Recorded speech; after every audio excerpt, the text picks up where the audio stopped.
will now proceed to dispose of some of the incidents that were brought up during the pre-trial conference, as well as other pending matters and motions. First, on the sequence of the presentation of the articles of impeachment, the pre-trial order stated that the prosecution has a free hand to determine the sequence of the presentation of the articles of impeachment. However, respondent will be similarly accorded the same right insofar as the presentation of their evidence and witnesses in chief is concerned. May we now learn from the public, from the panel of prosecutors rather, what will be the sequence of presentation of the articles of impeachment that they intend to pursue?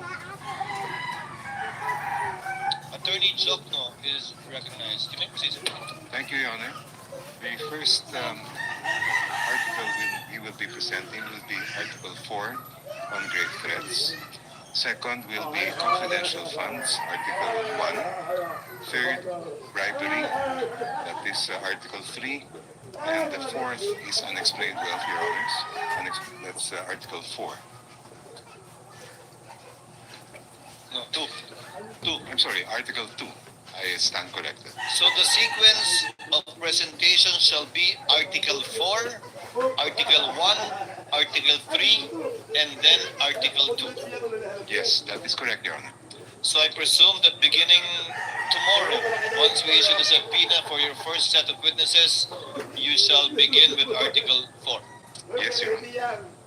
Again, Chair rules that the respondents have the same and equal privilege of presenting its case as it so desires when it's time to present its evidence in chief shall come. What is the pleasure of the counsel for respondent? Thank you, Your Honor. May I ask if the prosecution is ready to present its first witness today because defense is ready today, Your Honor? Duly noted. We will get to that later. Next Your item Honor, in the please. agenda.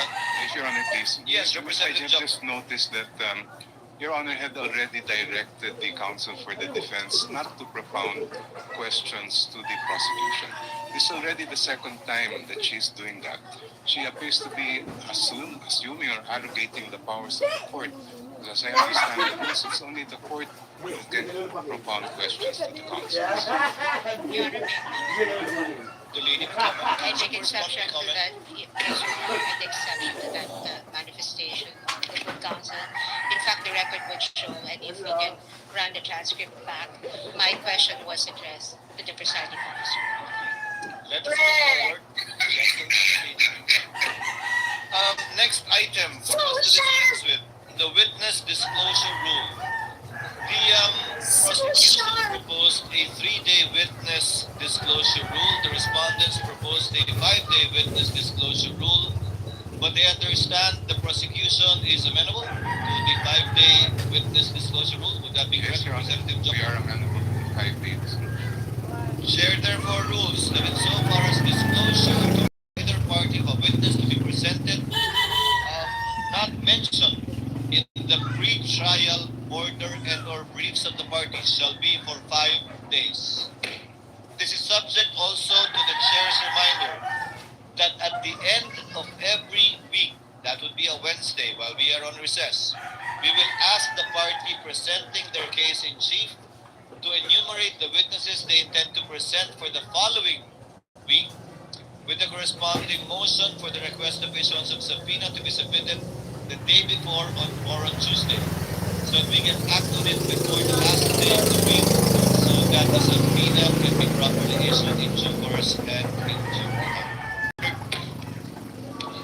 On the examination of a witness by more than one counsel as propounded or proposed by the prosecution, the rules of the Senate are clear. Article 15 of the Rules on Impeachment states, witnesses shall be examined by one person on behalf of the party producing them and then cross-examined by one person on the other side. Court therefore rules that as a rule only one person shall present a witness. However, in the exigency of the delivery and the administration of justice, and under certain exceptions, the court may allow more than one counsel to examine and or propound questions to a witness. To cite an example, just for the sake of the record. If, for example, the panel of prosecutor disagrees with how the counsel for prosecutor is handling the case, the panel of prosecutors or one of them can take over, and that is but proper and should be allowed and will therefore be considered as an exemption to that rule. And other similar exigencies will be allowed in order to afford the orderly administration of justice and of these proceedings. So ordered. Insofar as the BIR box is concerned, what is the pleasure? Insofar as the BIR box is concerned, this box was turned over to the Senate as part of the documents, including the articles of impeachment. However, the court is not yet in custodia lehis of this box, given that there is no lawful order issued by the court for this box to be turned over to the Senate. More so that it is not yet offered in evidence, not even as of yet marked. The chair therefore orders that the BIR box, closed, sealed, and as it is received, be sent back to the BIR or the Bureau of Internal Revenue without prejudice to any action that the court may take if a motion will be filed by either party for the issuance of a subpoena, and we shall await action, if any, by the BIR Commissioner should that time come. So ordered. Now, insofar as the subpoena requested by the prosecution for the two NBI agents, may I request the clerk of court to kindly read the motion for the issuance of subpoena ad testificandum.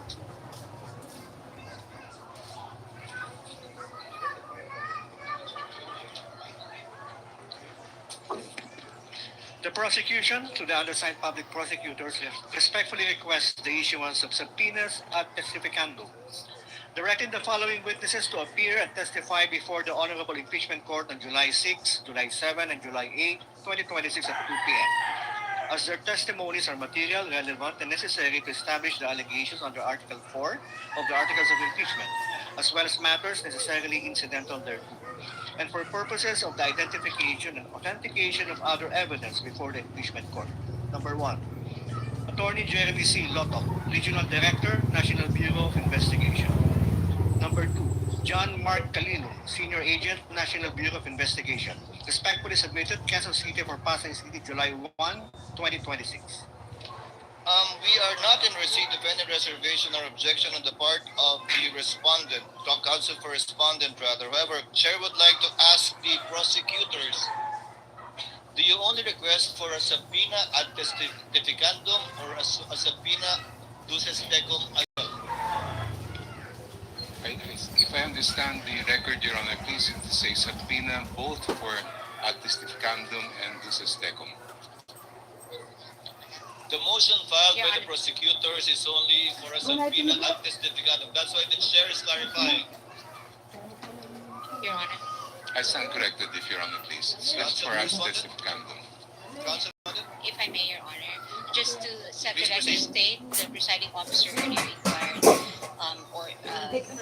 mentioned that the court is not in receipt of any objection from the respondent. But just to set the record straight, the respondent has not received any copy of the request for subpoena being mentioned to you. Parang kahapon ko nahulog. Nagkiluhin na. What we received, Your Honor, was a manifestation containing the list of the witnesses of the prosecution for July 6, 7, and 8, Your Honor. And so it would be impossible for the defense or the respondent to object or to even comment on a request that we were not served with any copy with. the two witnesses against whom a subpoena has been requested by the prosecution were mentioned in the pre-trial brief of the prosecution and was not commented on by the respondents in their pre-trial brief. But if you do have any objections now, the court would be more than glad, or reservations, the court would be more than glad to hear it before ruling on the motion for the issuance of a subpoena of That's these fine. two NBI agents. At this point, Your Honor, that's fine. We'll just place on record our objections as the testimonial evidence is presented. Duly noted.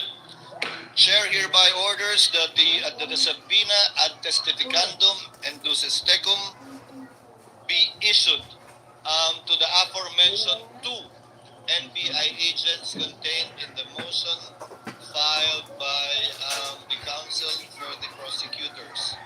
Although by nature subpoena is ex parte, we would Chair would instruct the clerk of court to kindly upload all of the filings of all of the parties to the website for the information not only of the senator judges, but also of the parties and their counsels.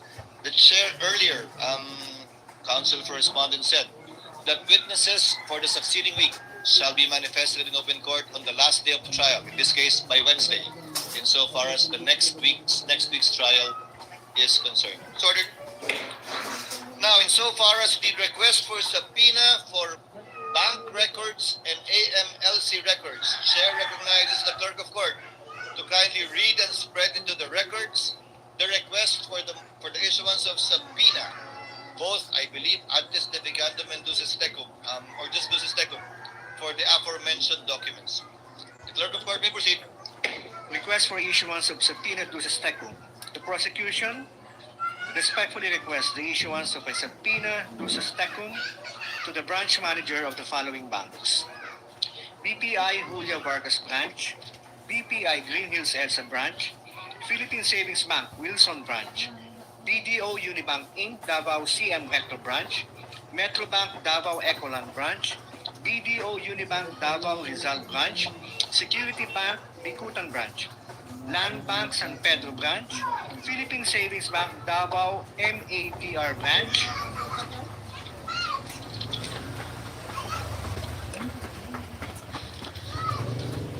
requiring him or her or his or her authorized representative to submit to the clerk of the impeachment court on or before 24 June 2026 at 9 a.m. the certified true copies of all records, documents, books, papers, electronic data, communications, and information in the possession, custody, or control of the bank relating to any account, deposit, investment, trust, loan, safety deposit, or other financial transactions, maintained, open, closed, controlled, beneficially owned, or jointly held by SARA Z. Duterte and or Manassas R. Carpio, whether individually, jointly with each other, jointly with any other person, or through any authorized representative, nominee, attorney-in-fact, or signatory, for the period January 1, 2007 to December 31, 2025, including but not limited to: number 1, records identifying account numbers, account types, know your customer documents such as but not limited to customer information forms and signature cards. Number 2, monthly bank statements, average daily balances for per calendar year, year-end balances for January 1, 2007 to December 31, 2025. Number 3, all account and transaction records, ledgers, and journals and similar instruments from January 1, 2007 to December 31, 2025. And number 4, all other relevant bank documents. Request for subpoena ducis tecum to the Anti-Money Laundering Council, to Honorable Eli M. Remolona Jr., Chairman, AMLC, to Attorney Ronel U. Benaventura, Executive Director, AMLC, requiring him or his or her authorized representative to submit to the clerk of the impeachment court on or before 24 June 2026 at 9 a.m. original or certified true copies of the following: number 1, all reports of covered transactions, suspicious transactions filed by banks and all other financial institutions and covered persons required to submit covert transaction reports and suspicious transaction reports to the AMLC involving SARA Duterte Carpio and or Manassas R. Carpio covering the period of 2000 to 2025. Number 2, any and all investigation reports or related reports or documents prepared by the AMLC involving the reported covert transactions or suspicious transactions. And number 3, electronic copies including Microsoft Excel files, database extracts, or machine-readable formats of AMLC, CTRs, and STRs for the period 2007 to 2025 involving SARA Duterte Carpio and or Manassas R. Carpio, respectfully submitted, Quezon City for Pasay City, June 18, 2026. Your Honor, may I comment? If Your Honor, please, before the defense makes a comment, just to obviate the proceedings and to facilitate the hearing today, if I may. The First, chair has not recognized anyone yet. may I be recognized, Your Honor?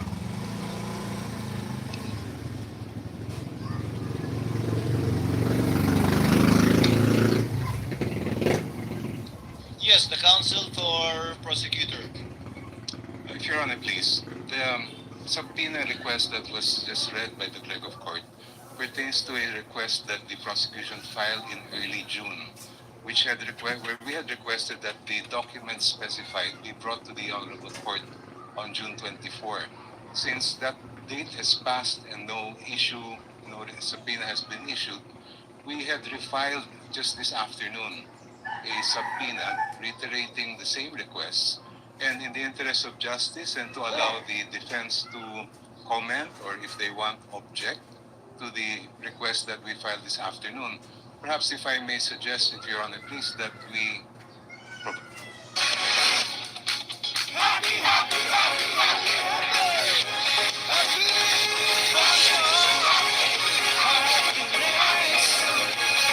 Playtime entertainment. Born for happiness.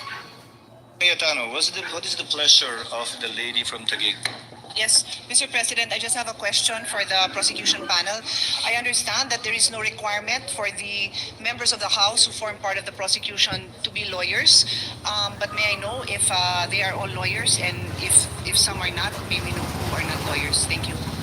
Your Honor, all the 11 House prosecutors are members of the legal profession.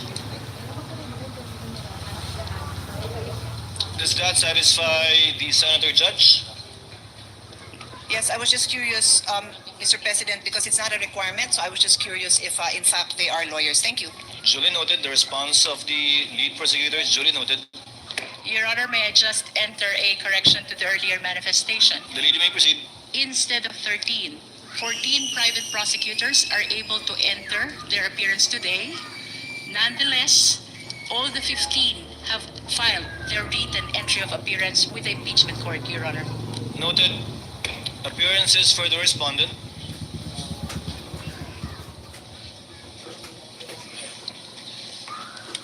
Good afternoon, Your Honors. I am Sheila Sison, respectfully appearing for Vice President SARA Zimmerman Duterte. With the permission of the court, my co-counsel will enter their respective appearances. You may proceed. Gregorio Y. Narvasa II.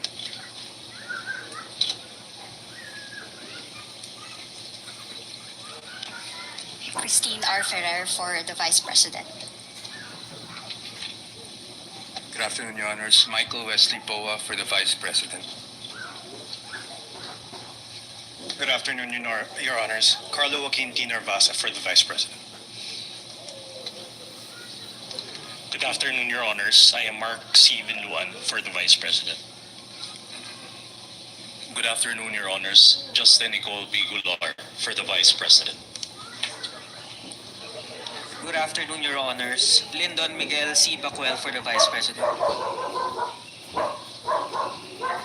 Good afternoon, Your Honors. I am Ralph Borja Bodota for the Vice President. Good afternoon, Your Honors. Roberto Narvasa Batumbacal for the Vice President. Good afternoon, Your Honors. David Brunel Angoli VII for the Vice President. Good afternoon, Your Honors. Carl Grace G. Oroseo for the Vice President. Good afternoon, Your Honors. Charlene Radok for the Vice President. Good afternoon, Your Honors. Francesca Marie V. Flores for the Vice President. Good afternoon, Your Honors. Miguel Carlos Alvar Fernandez for the Vice President. Chair notes the entry of appearance of the counsels for respondent Vice President SARA Zimmerman Duterte, and Chair likewise notes that the Vice President is not physically present but represented more than adequately by her counsels who entered their appearance. On May 19, 2026, the court, pursuant to Rule 7 of our rules, issued the summons to Vice President SARA Zimmerman Duterte to answer to the articles of impeachment. On May 20, 2026, the Sergeant at Arms served the summons on the Vice President and made the return of service under oath before the Secretary of the Senate. Let the return be entered at large into the records pursuant to Rule 8 of the Rules of Procedure on Impeachment Trials. So ordered. Likewise, the court received pleadings, comments, manifestations filed by the parties. All such pleadings, comments, manifestations, and requests filed by the parties, as well as all issuances and orders of the clerk, as well as the clerk of court, made through the presiding officer are hereby deemed read into the records of the case. So ordered. At this juncture, the chair would like to direct the parties to prepare for their opening statements. We will start with the prosecution. May I know from the prosecution who will deliver the opening statement and from the respondent who will deliver the opening statement? Under our rules, only one lawyer shall deliver the opening statement for either side. I presume Representative Luistra, you will deliver for the prosecution and for the on the part of the respondent? I will deliver the opening statement for the defense, Your Honor. Representative Luistro from the panel of prosecutors of the House of Representatives is now recognized to deliver her opening statement for the prosecution. You may proceed, ma'am, and you have 15 minutes. Your Honor, before I proceed, the prosecution respectfully moves for the reading of the 4 articles of impeachment and the entry of the corresponding answer or plea for each article of impeachment, Your Honor. Your Honor, this is consistent to the Senate rules on impeachment, particularly Rule 7, Your Honor, the last paragraph of which mentions about failure to appear, failure of the lawyer to appear, and failure to file answer. There should be an entry of plea of not guilty. Likewise, Your Honor, under Rule 9 of the Senate Rule of an Impeachment, which says that the person impeached shall then be called to appear and answer the articles of impeachment against him or her. In this rule, Your Honor, it was likewise provided that the name of the person appearing in behalf of the respondent should be entered into the record. And by the answer, Your Honor, it is humbly believed that it pertains to the particular plea of whether guilty or not guilty of the respondent, Your Honor. Likewise, Your Honor, under Rule 22-21, Your Honor, the trial of all the articles of impeachment shall be completed before the senators vote on the final question of whether or not the impeachment is sustained. It is gleaned from these rules, Your Honor, that the senators will be voting on a per article basis, Your Honor. And that is why it is the humble submission of the prosecution that there should be reading of the article and entry of the particular plea per article, Your Honor. This likewise, Your Honor, manifests our complete adherence to the mandate of the Constitution sa pagbasa po ng mga artikulo ng impeachment at pagpapasok ng sagot ng respondent. Maipakita po natin sa sambayanang Pilipino ang ating pagsunod sa mandato ng konstitusyon. Likewise, Your Honor, it upholds due process not only of the respondent but also of the Filipino people. Sa pagbasa po ng mga artikulo ng impeachment, she will be informed of the nature of the accusation against her bago pa po siya sumagot whether she is guilty or not guilty, Your Honor.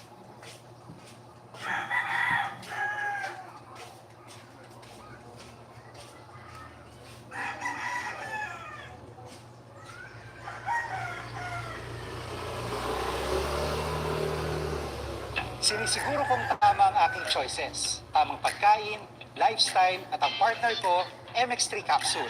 Gawa ito sa ISO at GMP certified na planta. Tested and proven na may alpha, beta, at gamma mangosteen. Helps avoid joint pain discomfort. Iwas sa sakit. Kailangan lang na long-term ang pag-inom. 2 capsules araw-araw. MX3, dito ako bilib. Mahalagang paalala, ang MX3 capsule ay hindi gamot at hindi dapat gamitin panggamot sa anumang uri ng sakit.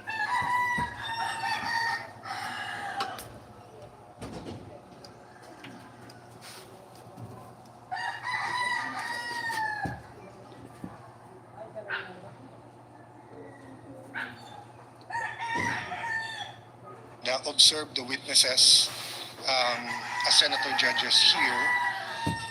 I do know that Senator Jinggoy is under suspension, but there's an argument to be made that the impeachment court is sui generis. In ordinary committee hearings, we do coordinate with courts to ask that persons under their custody be delivered to the Senate or the House of Representatives under certain conditions. So I'd like to formally ask, Mr. President, that this court consider that. I will submit whether you'd rather have a caucus or a in-camera discussion, or if you want us all to submit our legal opinion. I wouldn't also mind the prosecution and defense weighing in. But considering that if they do not attend and they are here, sorry, Mr. President, considering that if they do not attend at all and cannot vote, their vote will be equal to a acquittal. And as we said from the start, we want a fair and we want justice, we want a fair impeachment trial. Sinabi ng prosecution na sana tignan yung ebidensya, pakinggan mga witnesses. So kahit gawin to ni Senator Marcoleta at kahit gawin to ni Senator Jinggoy, and of course this is my personal opinion that may politika sa pagpapakulong sa kanila. That's my personal view.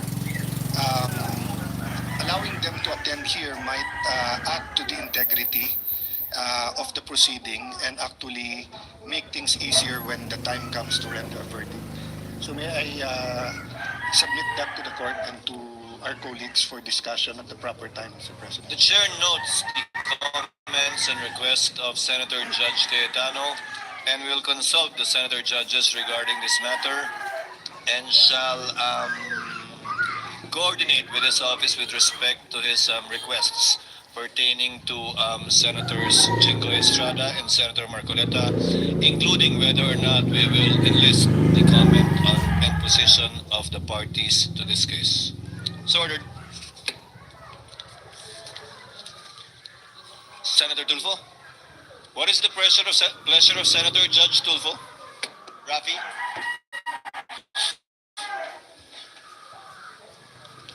Mr. Presiding Officer, as far as I'm concerned, I would allow siguro mag-monitor yung mga Senator Jinggoy, Senator Marcoleta. They would be allowed na kahit man lang yung sa TV monitor. Para sa akin, I do agree with what Senator Alan Peter Cayetano was suggesting. Thank you, Mr. Presiding Officer. The point of Senator Judge Rafi Tulfo is well taken by the chair. Any others? If there are none, presiding officer would now like to deal with an administrative matter before we adjourn for this afternoon.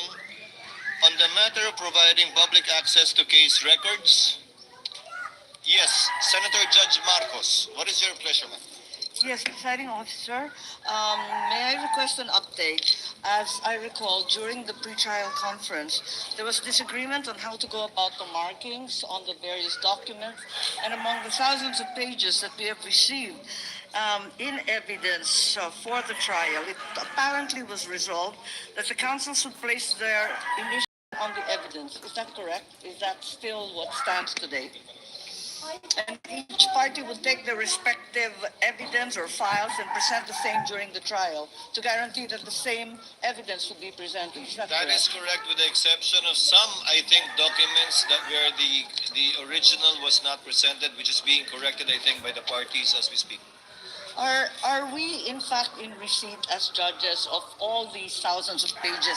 Dahil ako, simple lang hinahanap ko yung affidavit of investigation ng dalawang NBI na unang testigo na sana haharap ngayon, nakita ko sa libu-libong pahina na sinabmit, mali-mali ang pagka-annex ng AOI, hindi ko talaga mahanap. Tapos, ang sabi doon, Annex G. Pero nung kinalkal ko yung Annex G, hindi naman affidavit yun, kundi disbursement voucher or something like that. Kaya, Hindi ko alam kung nag-provide ba talaga ang clerk ng Senate ng records as marked during pre-trial at kung pinal na talaga ito at pag-aaralan natin. At this point in time, Your Honor, documentary evidence as of yet has not been formally offered and therefore has not been turned over to the court. Neither is it as of yet been identified by a witness to authenticate the same and to be allowed admission into the records of this court. That time will come once the prosecution presents their witness and identifies the piece of evidence. That will be the proper time, perhaps, that the good Senator Judge can ask for a copy because the lady might want to ask questions of the witness should that time come for the witness to testify as to the document marked previously erroneously or rightfully by either party. Yes, precisely. Thank you very much, Presiding Officer. We wish to prepare for the three first witnesses and we're unable to access any of their affidavits or other documents. Thank you. Duly noted and entered the records. What is the pleasure of Senator Judge Padilla? Ginoong tagapamahalang hukom, gusto ko lamang pong sundan yung sinabi ni Senator Judge Alan Peter Cayetano at magpasalamat po kay Senator Judge Raffy Tulfo. Gusto ko lamang pong linawin na ang hinihingi po namin kung hindi man makapag-participate dahil sinasabi nga po ay ipinagbabawal silang makapag-participate at bumoto si Senator Jingo Estrada at Senator Judge Marcoleta. Ang hinihingi po namin ay makapunta po sila dito bilang observer. Hindi lang po basta monitor. Yun lamang po. Maraming salamat. Noted at the proper time we shall discuss this matter and settle it as a court or in caucus. There being no other Senator Judge who wishes to make a manifestation, comment, and or motion, Chair would now like to dispose of an administrative matter. Consistent with Article 2, Section 28 of the Constitution on the policy of public disclosure in matters involving public interest and to give life to the directive under the rules to open the impeachment proceedings to the public, the court hereby directs the clerk of court to create the necessary internet web pages to allow the electronic records of impeachment to be made accessible to the public through the Senate website, whereby all pleadings, memoranda, motions filed by the party shall be uploaded, including the journal of the proceedings after it shall have been approved by the impeachment court. Yun lang po siguro yung madedelay ng konti dahil kailangan aprubahan muna ng impeachment court yung journal bago po namin ma-upload sa website. Yes, what is the pleasure of Senator Judge Bam Aquino? Yes, Mr. President, on this note, firstly we'd like to second and congratulate this move of the impeachment court to make all of the evidence available to the public. May we know in how many days will the clerk of court make this evidence available to the public, Mr. President? They've started but they have not completed it yet. As Senator Judge Marco said, the documents are voluminous. I think it covers until 9Q, if I'm not mistaken, initially, when it was marked. About more than 10,000 documents. Mr. President, of course, in the same way, if this is made available to the public 6 months from now or 1 year from now, that defeats the purpose of having this made public. No, that will not happen. Yes, may we get a commitment from the clerk of court as to the delay by which presented evidence is made public, Mr. President? No.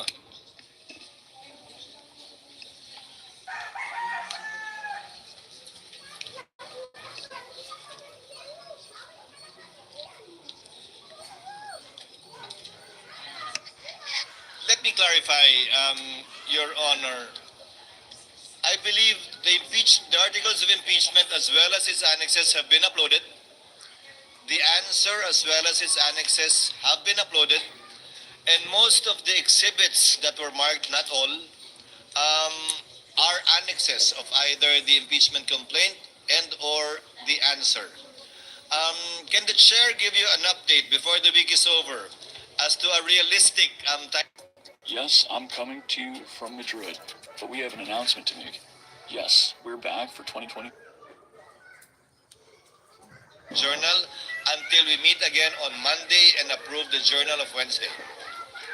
So that would be the only delay, if at all, in uploading it. That should be the only delay. So if I take it correctly, Mr. President, the clerk of court will endeavor to upload all of the presented evidence in real time at the soonest possible time, except for the journal, which needs approval of the body.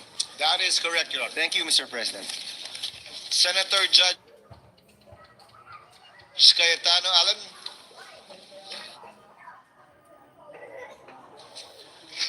Presiding Senator Judge, just a clarification. So no problem with complete transparency with any public records. But when we talk about evidence, precisely that's why we want a fair trial, due process. There's a process wherein the prosecution shall present evidence, then they will offer it.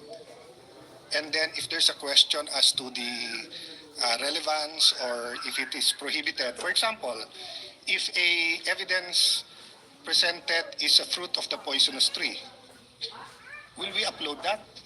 We haven't decided yet here whether we will accept it as evidence or not. So let me tell you first which ones personally I don't have a problem with. Don't have a problem with the public records in general being completely transparent. I have no problem with senator judges given time to review everything, and I assume we're all trained to consider only the evidence that is later on admitted, offered and admitted. So my problem is that, for example, if someone offers now, between now and the trial, wiretapped recordings, do we upload that when we have not made a ruling yet on that? So I just want to be clarified on that. The chair will clarify. As the chair said earlier, only the pleadings, motions, and memoranda filed by the parties, and insofar as the exhibits marked are concerned, only those attached as annexes to either the articles of impeachment and or the answer to the impeachment complaint. Insofar as documentary evidence is concerned, it will only be admitted and, if at all, admitted by the court and published once formal offer has been made. Until such time, we will not publish any documentary evidence even after being identified by a witness, because it is the formal offer that will determine its admission by the court after the Same thing, rests. just to clarify, same with if we do issue a subpoena, The subject matter of the subpoena will not be published, but the motion for the issuance of a subpoena. Thank you for that clarification. Thank you, Your Honor. Senator Judge Erwin Tulfo is recognized. What is your pleasure, sir? Thank you, Mr. President. Thank you, Mr. Presiding Officer. Just want to be clarified. I need a clarification, Mr. Presiding Officer, with regards to this Anti-Money Laundering Council documents or pieces of evidence that will be submitted here. Will it be okay if we tackle this in public, or shall we tackle evidence from the AMLAC during an executive session? I believe this is under the bank secrecy law, or we can tackle it because this is an impeachment court, Mr. Presiding Officer. What we will debate upon, if at all, on the scheduled date to be set by the chair is a debate on whether or not to issue the subpoena duces tecum ad testificandum in relation to AMLC records, not the actual records yet. Once it is granted by the court and is issued, it will have to be presented by the parties. We cannot tackle and discuss it in executive session, because anything and everything discussed in executive session cannot be revealed into the public and used by this court. Secondly, it can only be, if at all, revealed by a unanimous vote or consent by all the senator judges, which effectively hog ties that piece of evidence if we discuss and talk about it only in executive session. Whether or not it is to be made public, Whether or not it can be legally obtained will be decided by this court after hearing the oral arguments of the parties. Thank you for that clarification, Mr. Presiding Officer. What is the pleasure of Senator Judge Villanueva? Yes, Mr. President. Considering that we have been tackling and asking of pieces of evidence, I think there's a lot of questions with regard to the mahiwagang BIR box, Mr. President. Yung clarification lang po, where is it now and when are we going to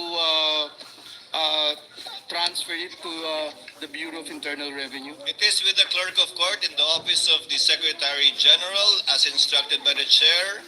It should be sent back to the BIR by tomorrow morning in the condition that it was received, meaning sealed. The same.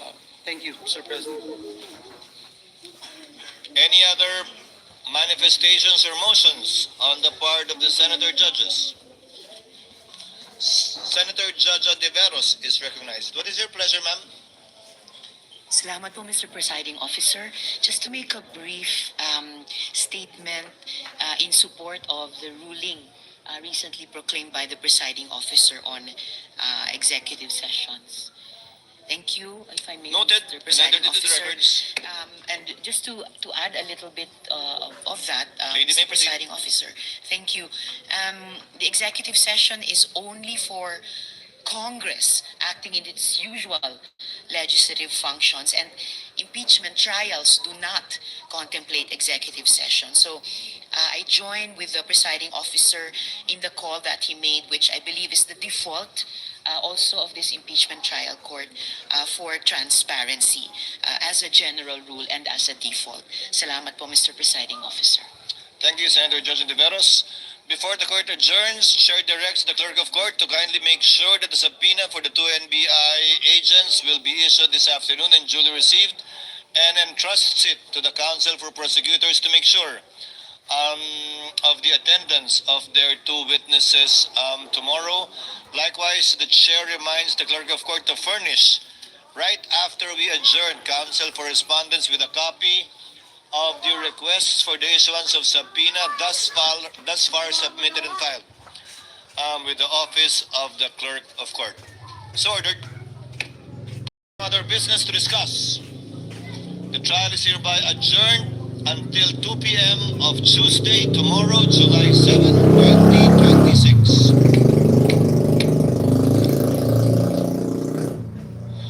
At dyan po nagtatapos ang unang araw ng impeachment trial ni Vice President Sara Duterte.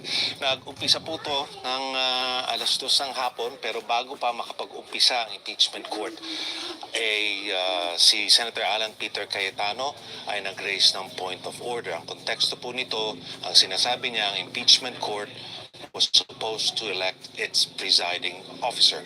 Ito po ang kanyang point of order. Ang Senado po, ang tribunal ay magbobotohan para sa presiding officer, pero si Senator Alan Peter Cayetano ay kinwestiyon ang motion na to, at ang sinasabi niya na ang konstitusyon ay malinaw na ang Senate President ang dapat maging presiding officer. Ang sinasabi po niya, nire-raise niya itong issue na hindi po ma-question at hindi po ma-challenge ang constitutionality ng proseso ng impeachment court. Ito ay tinutulan ni Senator Kiko Pangilinan na sinasabi na hindi naman po sinabi sa konstitusyon na ang Senate President ang magiging presiding officer. At sumang-ayon si Senator Pangilinan na pwede po itong pag-usapan sa plenaryo. Ito po ay pag nag-isa na ang session uli ng Kongreso. Pero ang sinasabi niya, ang impeachment court is not the proper venue for it. Nagbotohan po sila, 12 to 8.